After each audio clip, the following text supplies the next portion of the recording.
So if you enjoyed this video and want to see more content like this on the channel, you can show your appreciation by clicking on the PayPal link in the description box, and you can donate any amount that you feel is equivalent to the value of this video. Also, leave us a thumbs up. It helps us get more views. Private Twitter messages obtained by The Atlantic appear to show longtime Trump confidant Roger Stone communicating with WikiLeaks during the 2016 presidential campaign. In a tweet last year, the group denied ever messaging with Stone on Twitter. We're going to get to this video in just a second. I just wanted to give you a quick Operation Hal reminder that you can click on the link in the description box below and sign up for our online InfoWarrior training camp. As you know, we need as many people involved in the information war as possible. For those of you who've been following the Operation Hal YouTube channel, you realize that we are now putting our information out through Operation Zakar. This is because YouTube terminated the Operation Hal YouTube channel because we were exposing that there were multiple shooters in the Florida shooting. But YouTube didn't just censor our video, YouTube terminated our channel and has stolen from us a YouTube channel that was generating $250,000 a year in revenue for the InfoWar. In order to strike back against these robber barons, we are now determined to raise up 1,000 YouTube channels just as powerful as Operation Hal. If you're one of those people who wants to have a YouTube channel like Operation Hal that reaches millions of people per month and generates revenue for the information war, click on the link in the description box below and sign up for our free training. Private Twitter messages obtained by The Atlantic appear to show longtime Trump confidant Roger Stone communicating with WikiLeaks during the 2016 presidential campaign. In a tweet last year, the group denied ever messaging with Stone on Twitter. Here's what Roger Stone had to say on CBS This Morning just 4 days after that tweet. I wrote an extensive investigative piece on John Podesta, the organized crime in Russia, and money laundering for the Clinton Foundation, which is what my reference was to. It did not say hashtag WikiLeaks. So there's a supposition. When Podesta says you foreshadowed the fact that WikiLeaks would hack his email account, no, I didn't. I didn't say that at all. I simply said that he would come under scrutiny. And he did. So were you surprised when John Podesta's emails came out, as you seemed to predict ahead of time?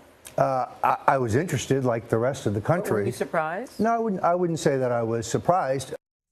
But the Atlantic's reporting appears to show otherwise. The article, Roger Stone's Secret Messages with WikiLeaks, takes a look at the messages between the group and the former Trump advisor. Natasha Bertrand covers national security and the intelligence community for The Atlantic, and she has more now on exactly what Stone and the group discussed. Hello, Natasha. Hi. So let's take it back to September of last year. Testimony with the White House Intelligence Committee. Stone insisted he only communicated with WikiLeaks through an intermediary. These messages kind of fly in the face of that and show otherwise. So describe exactly what was communicated between Roger Stone and the group during then candidate Trump's campaign. So this was a screenshot of an exchange that I obtained that took place in October and November of 2016. Of course, Stone was under oath when he testified to the House Intelligence Committee that he communicated with WikiLeaks and Julian Assange through an intermediary, and this would seem to fly in the face of that. But essentially, he had reached out to WikiLeaks in October, and he said, "Hey, stop attacking me. Stop, distancing yourself from me, because I'm doing a lot of the defense of you guys that other people just won't. You don't have a lot of allies right now, essentially." And WikiLeaks responded and said, well, you know, we want you to stop claiming falsely that you are associated with us, because that undermines the impact of our publications, and it's being used by the Democrats. Stone then responds, well, you really need to figure out who your friends are. Again, this implication that, you know, Stone is one of their only friends at that point. And then, of course, on the morning of November 9th, right after Donald Trump wins the election, WikiLeaks reaches out again and says, are you happy? We are now more free to communicate. So when I asked Stone about these text messages, he implied that this was not the extent of them. He implied that they had actually communicated more, and that the exchange that I had obtained was taken out of context. So it really kind of remains to be seen. And then, of course, when I asked him for the entire context of the messages, he would not provide them to me. So that is still up in the air. Did you ask him why he said that he only spoke through an intermediary when clearly he didn't? He insists now he's kind of narrowing the scope of his denial, so he's insisting that he never said explicitly explicitly that he did not speak to WikiLeaks directly. He said that he did not speak to Julian Assange directly. So he's trying to parse words a bit and have a little bit of wiggle room when it comes to whether or not he actually perjured himself before Congress. So speaking of wiggle room, he also came out and said that he had talked to Guccifer 2.0, right? And then when he was sort of called to task about it, if I recall, he started to waffle a little bit. But how does his conversation with Guccifer, this hacker, factor into the timeline here? Right, so his conversation with Guccifer took place a little bit earlier before he started showing signs that he knew about what WikiLeaks was going to drop. So he started talking to Guccifer because Guccifer, of course, was the one claiming to have hacked the Democratic National Committee, essentially taking the heat off of the Russians. And Stone was convinced, either, for whatever reason, that Guccifer was telling the truth, even though U.S. intelligence officials have since concluded that he was actually a front for Russian military intelligence. So this all kind of goes into the big pot that I think federal and congressional investigators are very interested in looking at is, did Stone serve as kind of a liaison between the campaign in communicating with entities that were dumping documents that damaged and undermined his political rival? Were there any indications, Natasha, that he purported to be a member of the Trump administration with his presidential campaign? Clearly, he had very strong ties to the campaign, but was there any indication that I'm working on behalf of? Hence, this is the information we have, and this is the relationship, wink, wink, that we could work together. No. So in the exchange that I saw, Stone did not represent himself as a member or an associate of the Trump campaign.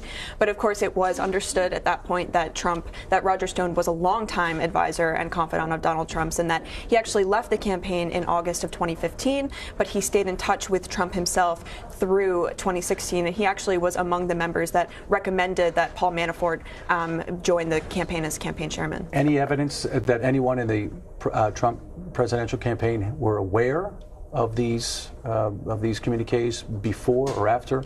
So that's another question that I have not gotten an answer to. My sources tell me that Stone did provide this communication with WikiLeaks and others to a friend, kind of bragging about the fact that he was talking to WikiLeaks. Whether or not that friend was actually within the campaign orbit is something that we're still looking into. So the Democrats have been asking the Republicans to subpoena this Twitter dialogue, these private messages.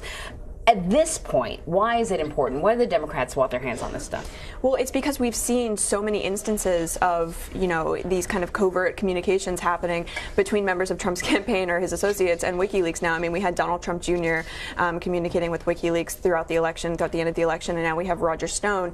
And there are other associates who apparently are of interest to the committee whose names we don't know yet. Perhaps the committee has gotten some kind of testimony to the effect of, well, this person was actually communicating via Twitter direct message with a Russian entity or with a Russian cutout. And that, of course, is why the Democrats really want to get to the bottom of it, not least because of what we've already seen with Stone and Donald Trump Jr., but the Republicans are hesitant to do that. Yeah. WikiLeaks is sort of sells itself as an organization interested in radical, what's the phrase I'm looking for? Radical transparency. That's what they call themselves. Right, that's what, yeah. Who is WikiLeaks now, though? I mean, after the 2016 elections, watching them sort of be embroiled in this, Julian Assange, I mean, how should we think of this organization? It's a really interesting question, and it's one that many people have been trying to answer ever since they essentially became cutouts for the Russians during the election. Now, of course, the director of the CIA, Mike Pompeo, he characterized WikiLeaks last year as a hostile intelligence service, as kind of an agent of a foreign power that's willing to take help from dictatorships and autocrats in order to undermine the West, because the U.S. has become enemy number one for WikiLeaks, and there are a number of internal chats that reflect that. I think that WikiLeaks, of course, started out as a transparency organization, was kind of a hero for the left, and now it's kind of ever since Julian Assange kind of got locked up in the embassy 5 years ago, their mission has kind of shifted, and I think his hatred of Hillary Clinton and his hatred of the U.S. has started to consume the organization's mission.